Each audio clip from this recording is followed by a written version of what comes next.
এখনই আবার একটুখানি ছেলেটাকে পাঠাচ্ছি।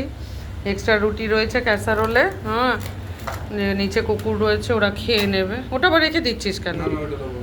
হ্যাঁ, কুকুর রয়েছে নিচে, মানে দানা খাবারও চলছে, এই দানা খাবার পিওর পেটও চলে।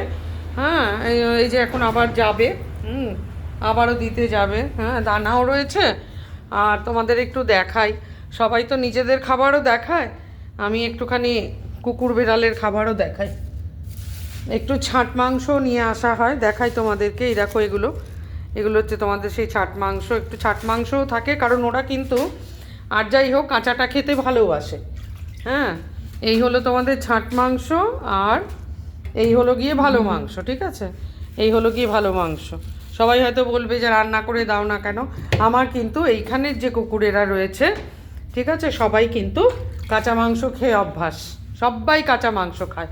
এখন এর একটু রেডি করি। হ্যাঁ, বললাম না যে একটুখানি মটরশুঁটি দিয়ে আলু দিয়ে তরকারি হবে। আর যে ডালটা বেঁচে আছে, সকালের যে ডালটা বেঁচে আছে, ওটা দিয়ে আটা মেখে পরোটা হবে। ঠিক আছে, তোমরা আজ কারা কারা এরকম করে রান্না করো জানি না। ঠিক আছে, এরকম যদি ডাল বেঁচে থাকে কখনো ফেলে দিও না। ঠিক আছে, কখনো মনে হয় করো না যে দূর বাবা কে খাবে। হ্যাঁ, এই ডাল দিয়ে, এই যে মুসুর ডাল হোক, যে ডাল হোক, যে ডাল, তরকার ডাল, যা কিছু হোক, বা এমন কিছু যদি তোমার পুরনো তরকারিও থাকে, ধর বাঁধাকপি টাধাকপি রয়েছে, সেগুলো দিয়েও কিন্তু তুমি আটাটাকে মেখে ভীষণ ভালোভাবে রুটি করতে পারবে। ভীষণ সুন্দর পরোটা খেতে হয়, রুটিও ভালো লাগে, পরোটাও ভালো লাগে। ঠিক আছে।